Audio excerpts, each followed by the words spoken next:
সেদিন দুপুরে ঢাকার সাভারের বাতাসটা যেন জ্বলে যাচ্ছিল। রাস্তাঘাটে প্রচণ্ড ভিড়, রিকশা, বাস আর প্রাইভেট কারগুলো ছোট ছোট দোকান আর বাজারের সারির মধ্যে এক চিলতে জায়গার জন্য একে অপরের সাথে পাল্লা দিচ্ছিল।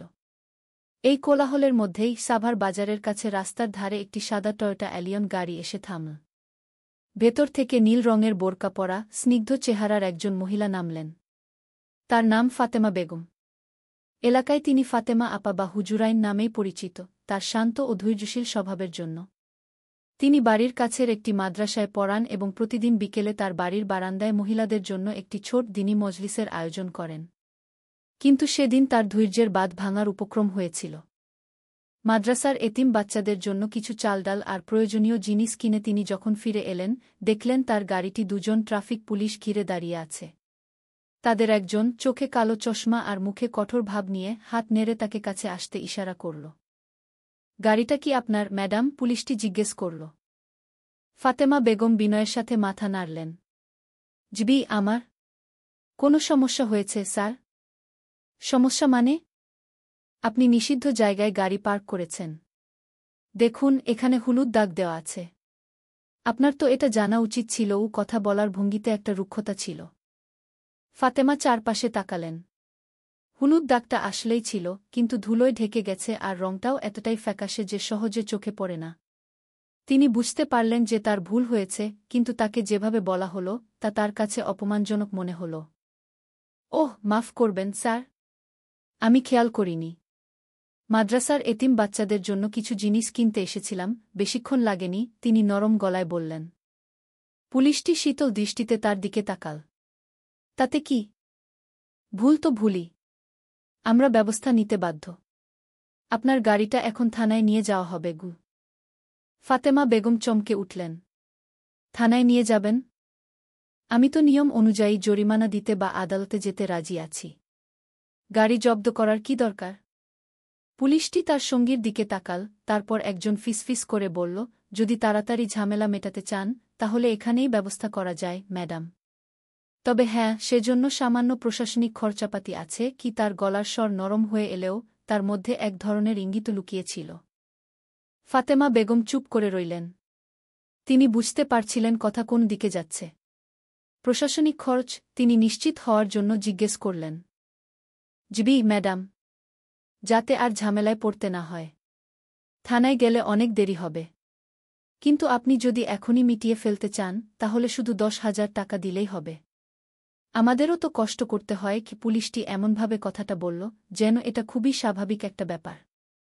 ফাতেমা বেগম স্তব্ধ হয়ে গেলেন। পার্কিংয়ের ভুলের জন্য 10,000 টাকা? তার ভেতরটা গরমে জ্বলে উঠল, কিন্তু তিনি নিজেকে সামলে নিলেন। স্যার, আমি আইনকানুন জানি। এরকম কোনো প্রশাসনিক খরচের নিয়ম নেই। যদি আমি ভুল করে থাকি তাহলে আইন অনুযায়ী মামলা দিন। কথাটা শোনার সাথে সাথে পুলিশ দুজনের চেহারা বদলে গেল। একজন বিড়বিড় করে বলল, ঠিক আছে, তাহলে আমরা গাড়িটা জব্দি করছি। আপনি থানায় গিয়ে বাকিটা সারবেন। কিন্তু গাড়ি ছাড়াতে যে কতদিন লাগে তখন আমাদের দোষ দেবেন না। 1 সপ্তাহের বেশিও লেগে যেতে পারে। ফাতেমা বেগম একটা লম্বা শ্বাস নিলেন। মনে মনে ইস্তিগফার পড়লেন। ঠিক আছে স্যার, আমি আইন মেনেই চলব। তিনি কোনো কথা না বাড়িয়ে গাড়ি জব্দের কাগজে সই করে দিলেন। কিন্তু যখন তার চোখের সামনে থেকে গাড়িটি থানায় নিয়ে যাওয়া হলো, তার মনে একটা কাঁটা খচখচ করতে লাগল। তিনি বুঝতে পারছিলেন এই কাজের পেছনে একটা নোংরা উদ্দেশ্য আছে। রাতে ফাতেমা বেগম ঘুমাতে পারলেন না। তিনি তার সাধারণ বসার ঘরে অনেকক্ষণ ধরে চিন্তা করলেন। টেবিলের উপর গাড়ির জব্দের কাগজ আর এতিমদের জন্য কেনা জিনিসপত্রের রসিদগুলো পড়ে আছে, যা এখনও মাদ্রাসায় পৌঁছানো হয়নি। তার স্বামী হাসান মাহমুদ, একটি বেসরকারি স্কুলের শিক্ষক, স্ত্রীর বিষণ্ণ মুখ দেখে এগিয়ে এলেন। কি হয়েছে ফাতেমা? বাজারের ঘটনাটা এখনও মেটেনি? ফাতেমা বেগম শান্তভাবে সবটা খুলে বললেন।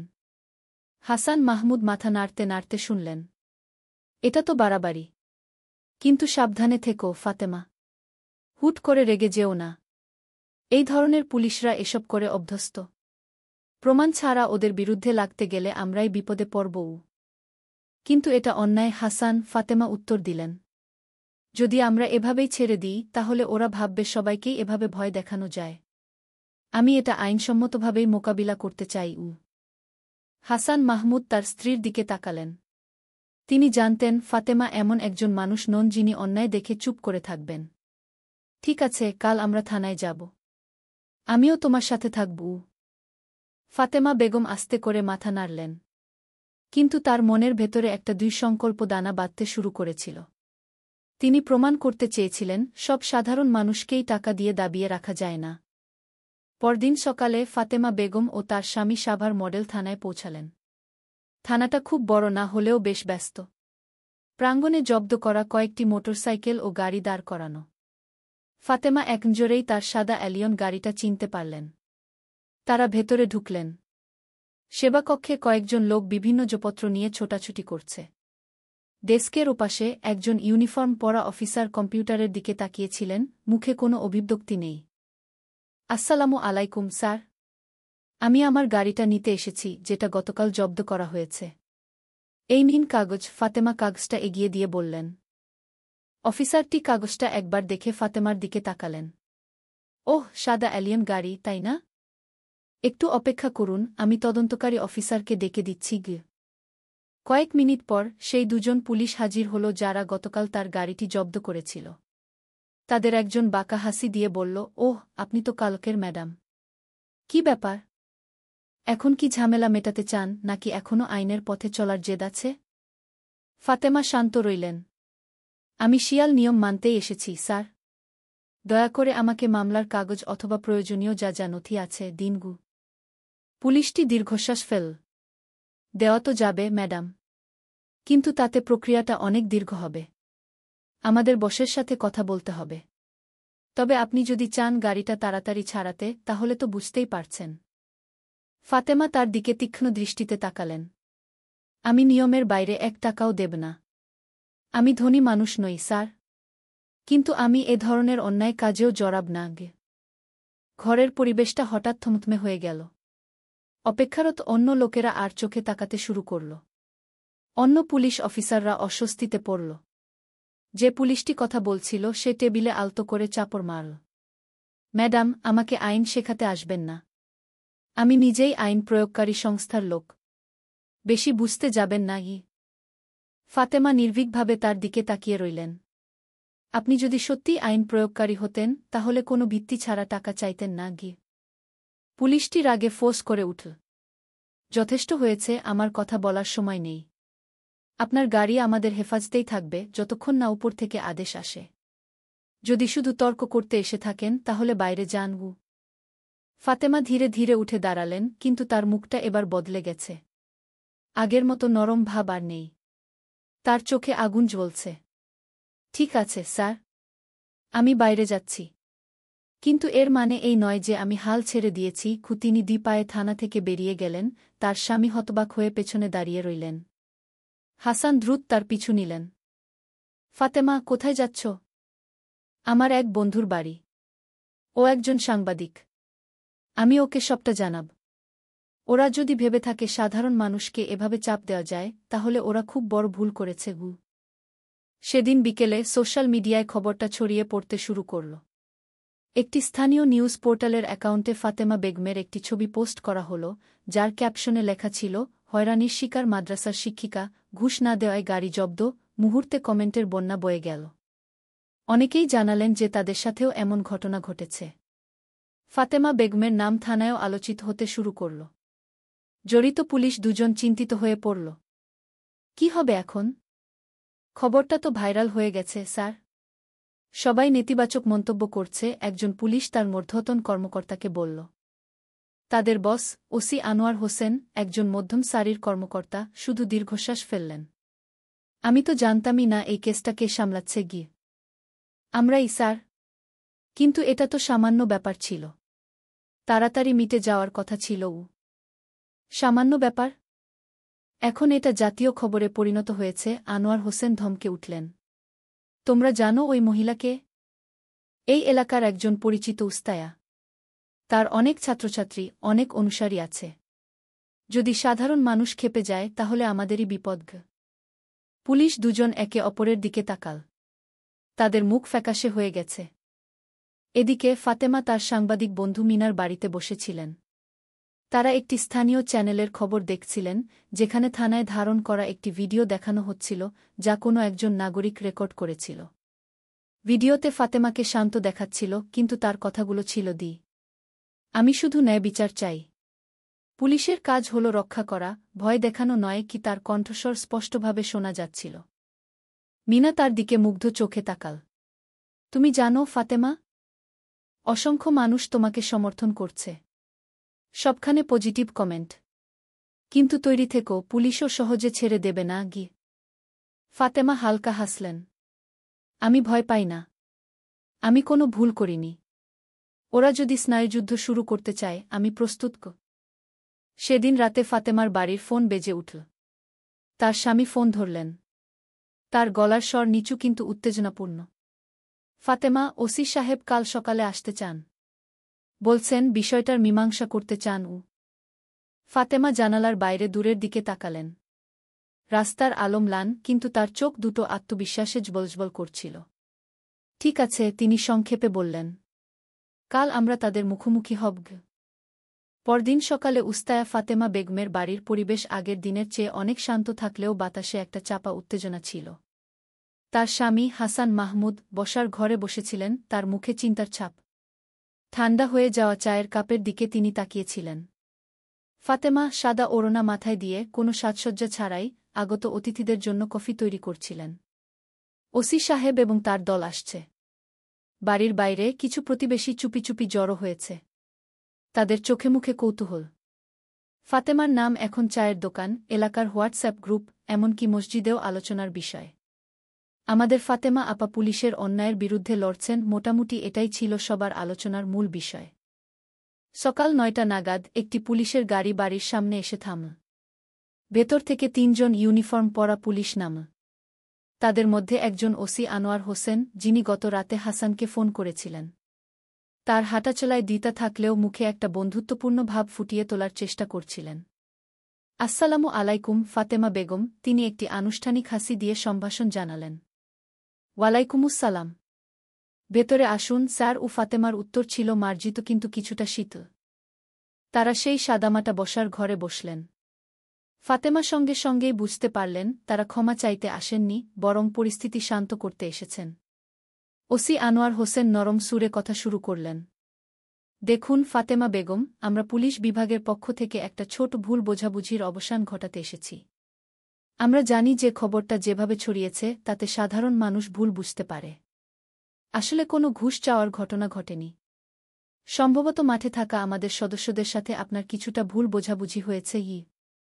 ফাতেমা তার দিকে তীক্ষ্ণ কিন্তু শান্ত দৃষ্টিতে তাকালেন। ভুল বোঝাবুঝি স্যার?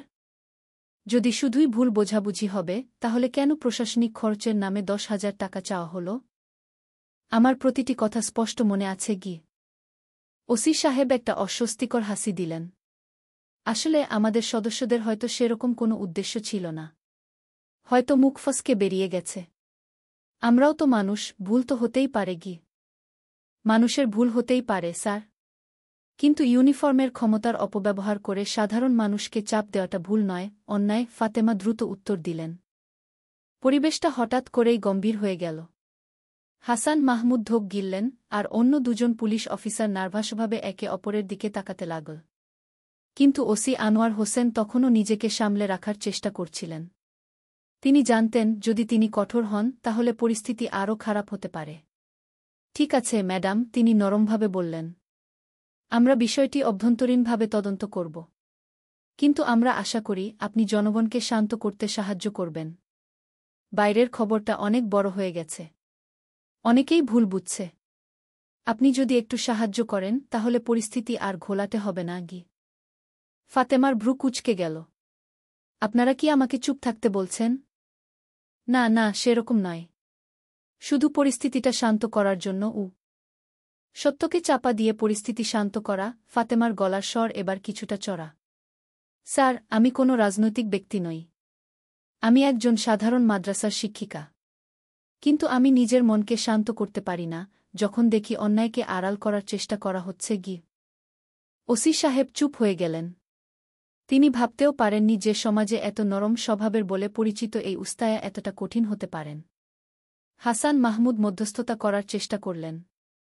হয়তো ওসি সাহেবের উদ্দেশ্য ভালো, ফাতেমা। আমরাও তো শান্তিতে থাকতে চাই গি। ফাতেমা তার স্বামীর দিকে একবার তাকিয়ে দীর্ঘশ্বাস ফেললেন। শান্তি তো ভালো, হাসান। কিন্তু ন্যায় বিচার ছাড়া শান্তি মানে হল অত্যাচারের অধীনে চুপ করে থাকা গু। এই বাক্যটা ঘরের সবাইকে স্তব্ধ করে দিল।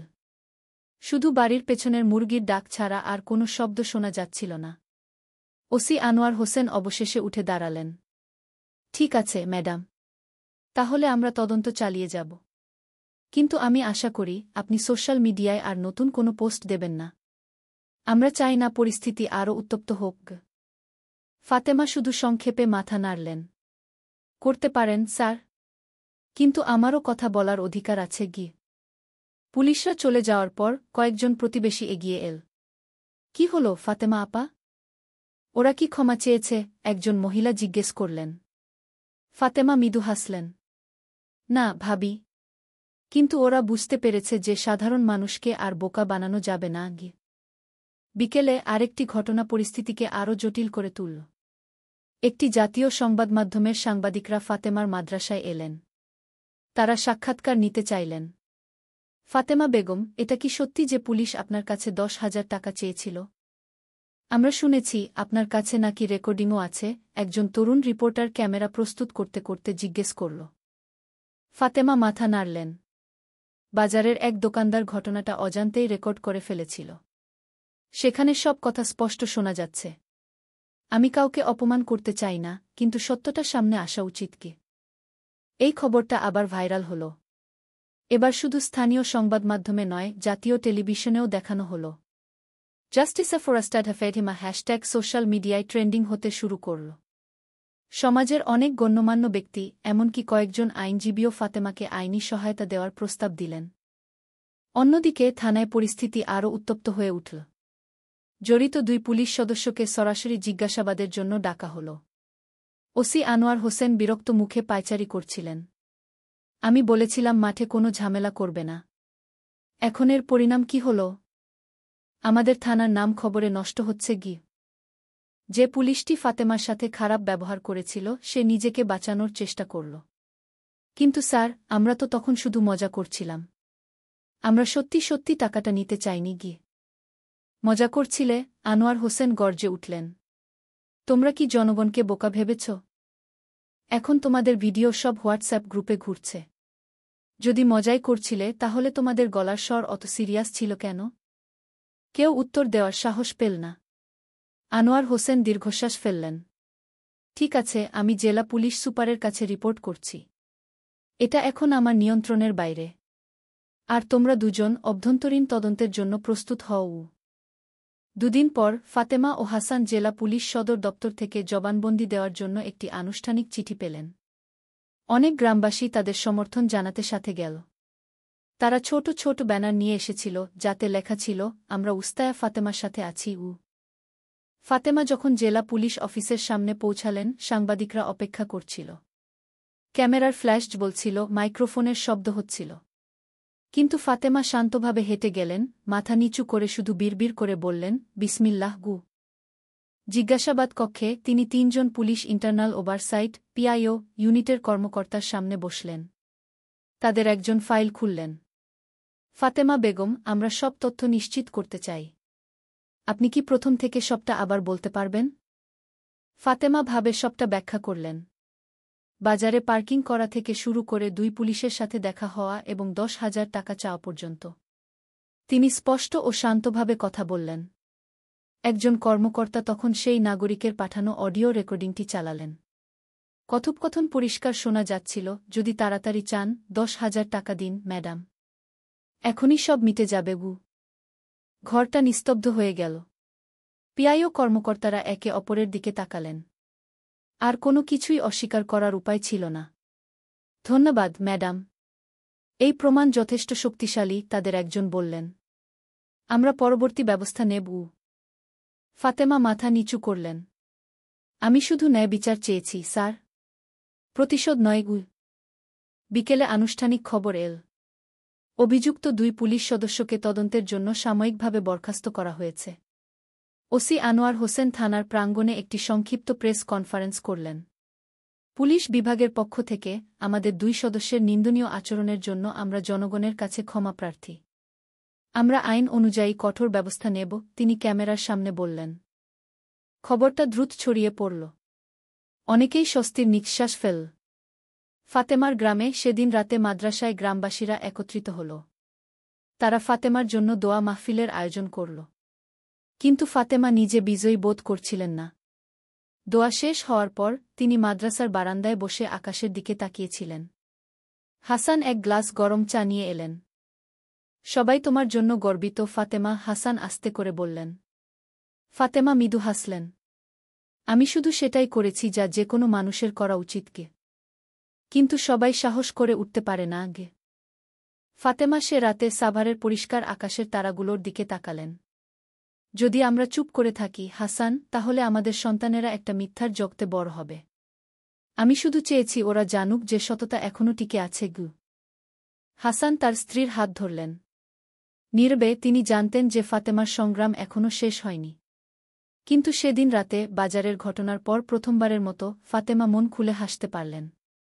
পরদিন তিনি জেলা পুলিশ সদর দপ্তর থেকে একটি চিঠি পেলেন। তার গাড়িটি ফেরত দেওয়া হয়েছে, সাথে একটি আনুষ্ঠানিক ক্ষমাপত্র।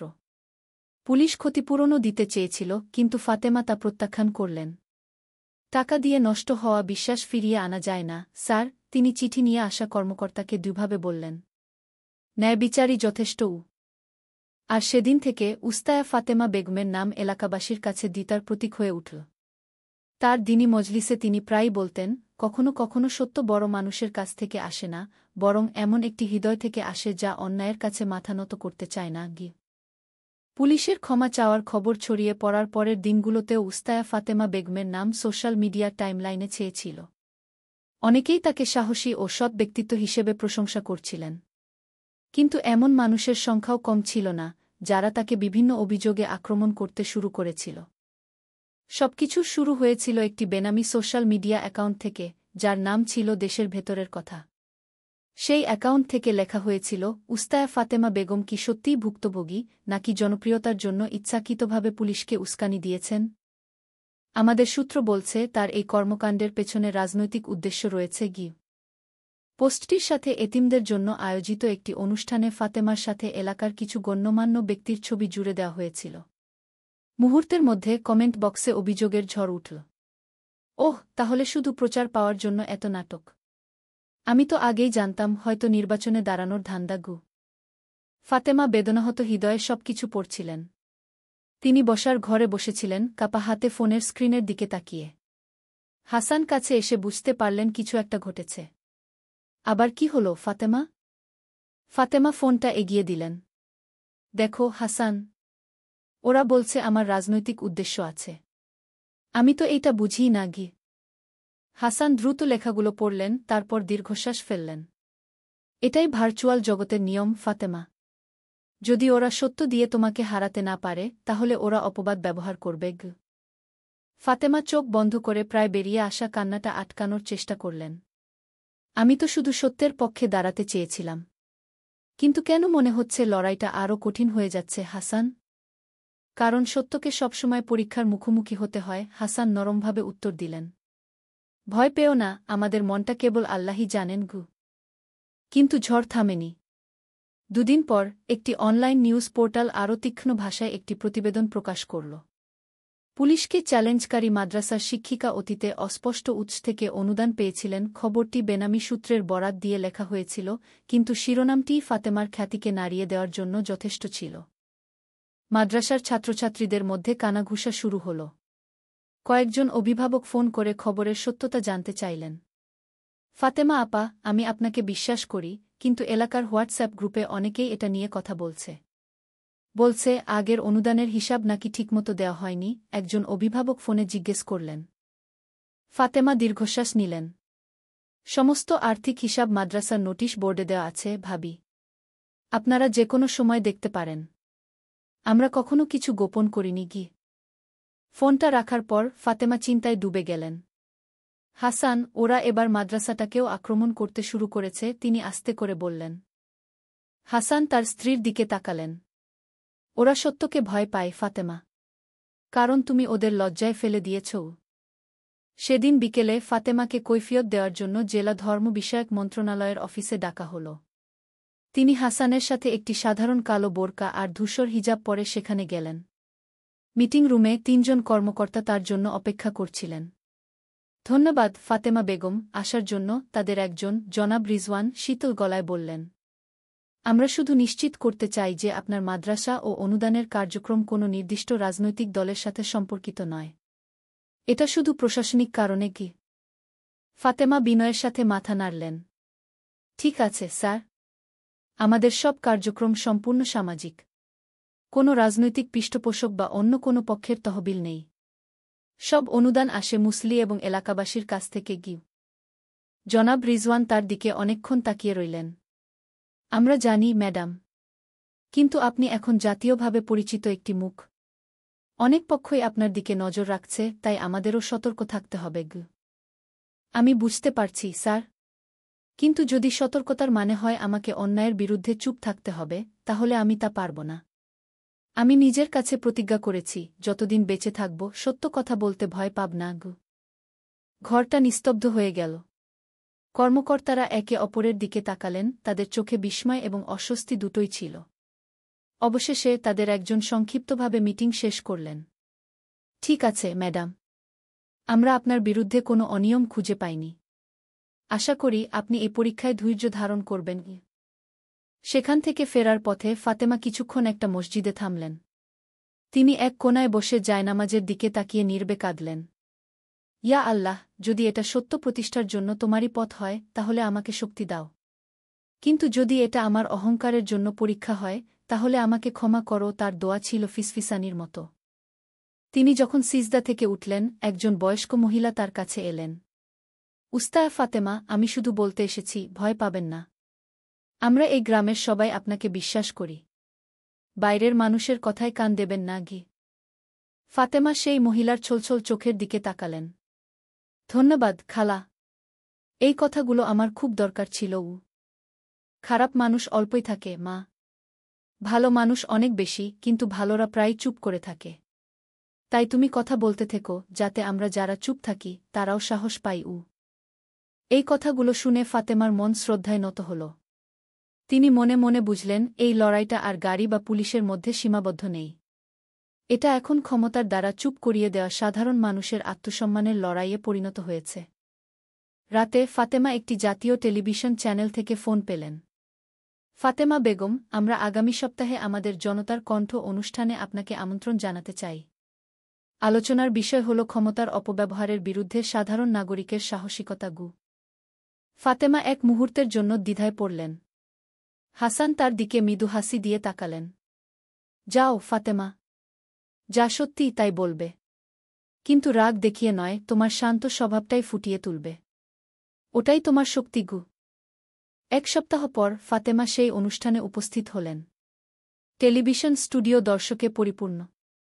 তার সামনে একজন বিখ্যাত উপস্থাপক এবং 2 জন বিশেষজ্ঞ বসেছিলেন, একজন প্রাক্তন বিচারপতি এবং একজন আইন বিভাগের অধ্যাপক। উস্তায়া ফাতেমা, উপস্থাপক জিজ্ঞেস করলেন, কি আপনাকে সেদিন পুলিশের বিরুদ্ধে দাঁড়ানোর সাহস জুগিয়েছিল?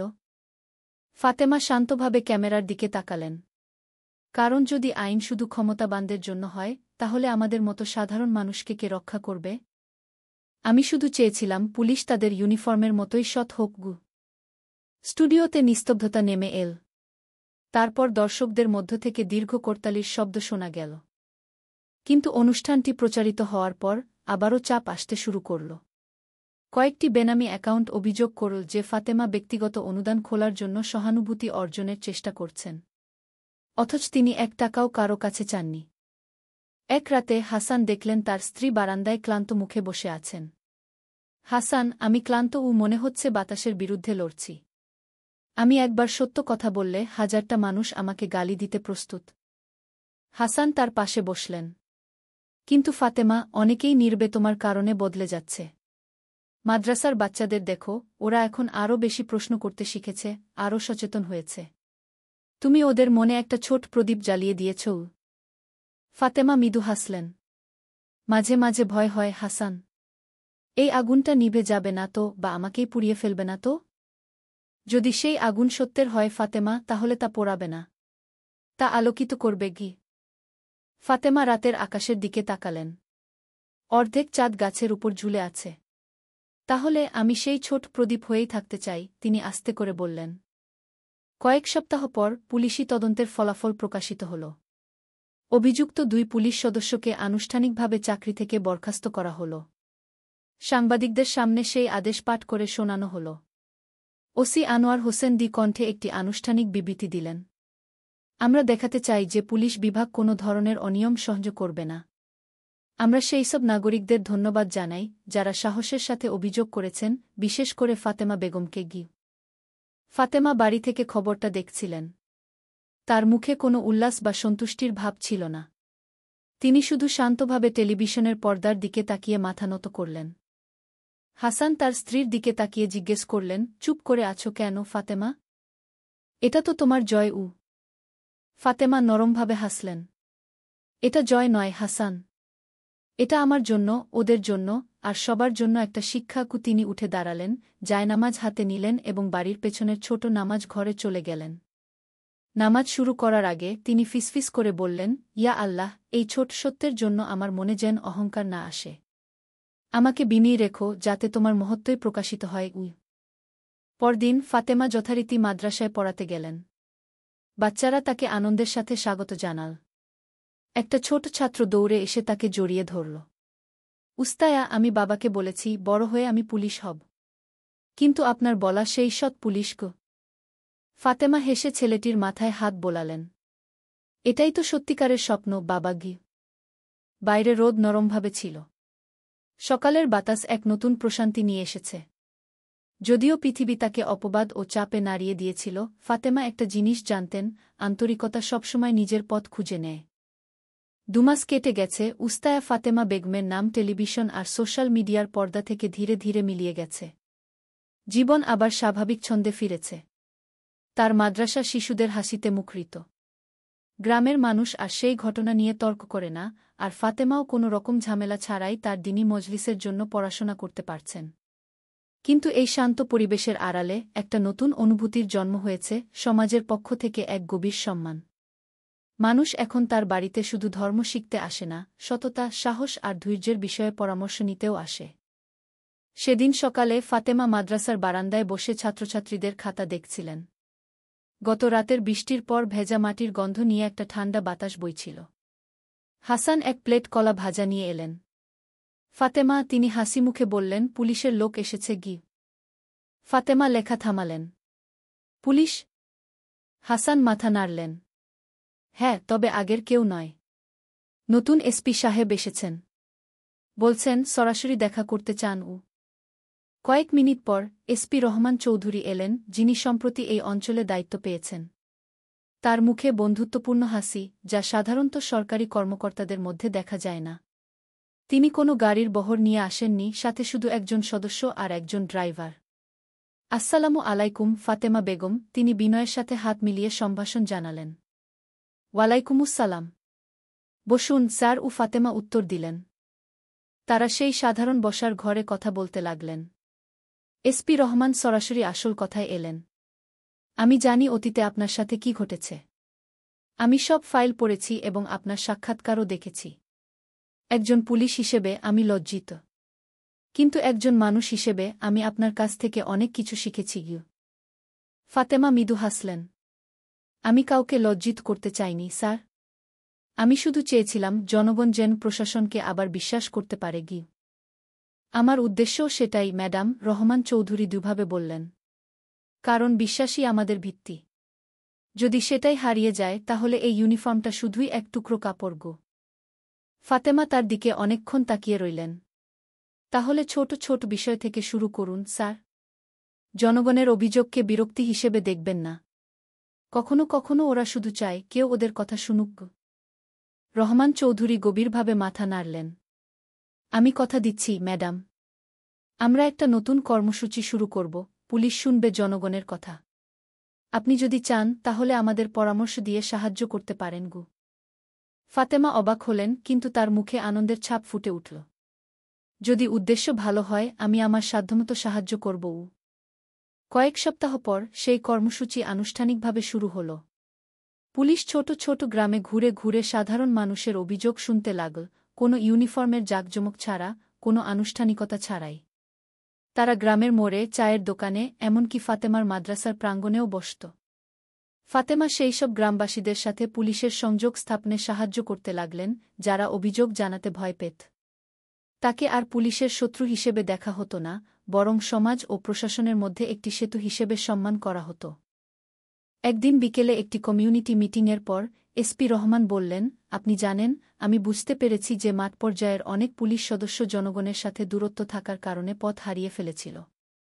কিন্তু এই কর্মসূচির পর অনেকেই বদলে গেছে। সবকিছুর শুরু হয়েছিল সেদিন আপনার সাহসিকতার কারণে গু। ফাতেমা মাথা নত করলেন। আমি কিছুই করিনি স্যার, শুধু সত্যিটা বলেছিলাম গু। কিন্তু সেই সততাই অন্ধকারের মধ্যে আলো জ্বালিয়ে দিয়েছে ম্যাডাম, রহমান চৌধুরী উত্তর দিলেন। তবে সবাই এই পরিবর্তনকে সহজে মেনে নেয়নি। কিছু মানুষ তখনও ফাতেমাকে নিয়ে ব্যঙ্গ করত, বলত তিনি পুলিশের বিষয়ে বেশি নাক গলাচ্ছেন। কিন্তু এবার ফাতেমা আর বিচলিত হলেন না। তিনি শিখেছিলেন যে সব চোখ দিয়ে পরিষ্কারভাবে দেখা যায় না, আর তাতে কোনো সমস্যা নেই। সেদিন রাতে দিনী মজলিস শেষ করে ফাতেমা বারান্দায় বসেছিলেন। আকাশে তারা ছিল না, শুধু অর্ধেক চাঁদ ঝুলেছিল। হাসান দুটি চায়ের কাপ নিয়ে এলেন। ফাতেমা, তিনি আস্তে করে বললেন, আমি তোমার জন্য গর্বিত গু। ফাতেমা হাসলেন। কেন গর্বিত হাসান? কারণ তুমি সবসময় নিজের মতোই ছিলে। যখন সবাই রেগেছিল তুমি শান্ত ছিলে। যখন তোমাকে আক্রমণ করা হচ্ছিল তুমি ধৈর্য ধরেছিলে। আর এখন তোমার কারণে মানুষ বদলাতে শুরু করেছে গি। ফাতেমা আকাশের দিকে তাকালেন। আমি শুধু চেয়েছিলাম মাদ্রাসার এই বাচ্চারা যেন একটা সৎ দেশে বড় হতে পারে। যদি সামান্য পরিবর্তন আসে সেটাই আমার জন্য যথেষ্ট। কয়েকদিন পর ফাতেমা পুলিশের ঊর্ধ্বতন কর্তৃপক্ষের কাছ থেকে একটি আনুষ্ঠানিক আমন্ত্রণপত্র পেলেন। তাকে রাষ্ট্রীয় কর্মকর্তাদের নৈতিকতা ও সততা বিষয়ক একটি সেমিনারে অতিথি বক্তা হিসেবে আমন্ত্রণ জানানো হয়েছে। তিনি প্রথমে দ্বিধায় পড়েছিলেন। আমি তো একজন সাধারণ মাদ্রাসার শিক্ষিকা হাসান। পুলিশ আর কর্মকর্তাদের সামনে কথা বলার যোগ্যতা কি আমার আছে? কিন্তু হাসান নরমভাবে বললেন, ওদের একজন সাধারণ মানুষের কণ্ঠস্বর শোনা দরকার। এমন একটি কণ্ঠ যা হৃদয় থেকে আসে গিয়ে। অবশেষে ফাতেমা গেলেন। সেই বিশাল ভবনে কয়েক ডজন পুলিশ কর্মকর্তা বসেছিলেন। কেউ কেউ তাকে আগের খবর থেকে চিনতে পারছিলেন। কিন্তু এবার তাদের চোখে সন্দেহ ছিল না, ছিল সম্মান। ফাতেমা মঞ্চের সামনে দাঁড়ালেন, কাপা হাতে মাইক্রোফোন ধরলেন, কিন্তু তার মুখে ছিল শান্ত হাসি। আমি এখানে কাউকে গান দিতে আসিনি, তিনি বললেন। আমি শুধু মনে করিয়ে দিতে এসেছি, যখনই আপনারা এই ইউনিফর্ম পরেন, ভুলে যাবেন না যে জনগণ আপনাদের কাঁধে অনেক আশা দিয়ে রেখেছে। একটা ছোট ভুলের জন্য যেন জনগণ বিশ্বাস না হারিয়ে ফেলে। কারণ বিশ্বাস একবার হারিয়ে গেলে তা ফিরিয়ে আনা খুব কঠিন গু। ঘরটা নিস্তব্ধ হয়ে গেল, তারপর দীর্ঘ ও আন্তরিক করতালি বেজে উঠল। কয়েকজন পুলিশ কর্মকর্তাকে আবেগে মাথা নত করতে দেখা গেল। অনুষ্ঠান শেষে এসপি রহমান তার কাছে এলেন। আমি নিশ্চিত আপনি শুধু পুলিশ সম্পর্কে জনগণের ধারণাই বদলাননি, বরং জনগণ সম্পর্কে পুলিশের ধারণাও বদলে দিয়েছেন গু। ফাতেমা হাসলেন। তাহলে আমার সংগ্রাম বৃথা যায়নি গু। কয়েক মাস পর জীবন আবার শান্ত হল। পুলিশ শুনবে জনগণের কথা, কর্মসূচি চলতে লাগল। মাদ্রাসায় ফাতেমা আবার শিশুদের কোরআন পড়ানোয় ব্যস্ত হয়ে পড়লেন। কখনো কখনো কয়েকজন পুলিশ সদস্য ইউনিফর্ম ছাড়াই, শুধু টি-শার্ট আর হাসি মুখে, এতিমদের জন্য অনুদান বা পরিষ্কার পরিচ্ছন্নতার কাজে সাহায্য করতে আসত। একদিন বিকেলে যখন সূর্য ডুবতে বসেছে, দুজন তরুণ পুলিশ মাদ্রাসায় এল। তারা কয়েক বস্তা চাল আর কিছু স্কুলের সরঞ্জাম নিয়ে এসেছিল। এটা বাচ্চাদের জন্য, উস্তায়া তাদের একজন লাজুকভাবে বলল।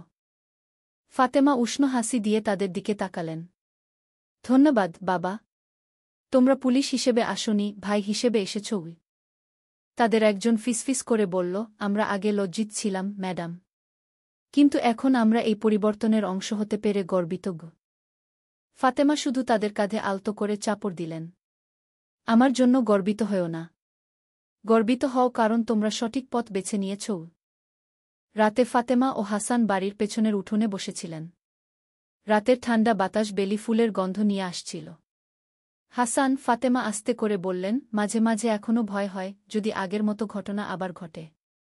কিন্তু এখন আমি জানি পৃথিবীতে যতদিন সৎ মানুষ থাকবে ততদিন অন্ধকার জিততে পারবে না। হাসান আস্তে করে মাথা নাড়লেন। ঠিক বলেছ ফাতেমা। আর হয়তো আল্লাহ সেদিন তোমাকে বেছে নিয়েছিলেন যাতে এই সব কিছু বদলাতে পারে। ফাতেমা আকাশের দিকে তাকালেন। সেদিন চাঁদ ছিল পূর্ণিমার। তার নরম আলো মাটিতে পড়ে তাদের ছোট উঠোনটাকে আলোকিত করে রেখেছিল। তাহলে তিনি ফিসফিস করে বললেন, এই সব কিছুই একটা শিক্ষা হয়ে থাকুক। যে রাগ ধ্বংস করতে পারে কিন্তু সততা আর ধৈর্য নতুন কিছু জন্মাতে পারে। তিনি এক মুহূর্তের জন্য চোখ বন্ধ করলেন, তারপর আস্তে করে বললেন, ধন্যবাদ ইয়া আল্লাহ। তুমি আমাকে বড় কোনো বিজয় দাওনি, কিন্তু তুমি আমার মনে শান্তি দিয়েছ। কয়েক বছর পর উস্তায়া ফাতেমা বেগমের গল্প পুলিশ একাডেমির নৈতিকতা প্রশিক্ষণে একটি উদাহরণ হিসেবে পড়ানো হতে লাগল। যে মাদ্রাসার শিশুদের তিনি পড়িয়েছিলেন তাদের অনেকেই এখন শিক্ষক, আইনজীবী, এমনকি দুজন তাদের এলাকায় সৎ পুলিশ অফিসার হিসেবে পরিচিতি পেয়েছে। মানুষ তাকে ভুক্তভোগী হিসেবে মনে রাখেনি, বরং এমন একজন নারী হিসেবে মনে রেখেছে যিনি আদব ও ভালোবাসা না হারিয়েই সত্যের জন্য সাহসের সাথে দাঁড়িয়েছিলেন। আর যখনই কেউ তাকে জিজ্ঞেস করত, উস্তায়া, অন্যায়ের মুখে শান্ত থাকার রহস্য কি, তিনি শুধু হাসতেন আর উত্তর দিতেন, কারণ আমি বিশ্বাস করি ধৈর্যশীল মানুষ মানে দুর্বল নয়। সে শুধু জানে যে আল্লাহ সবসময় সঠিক সময়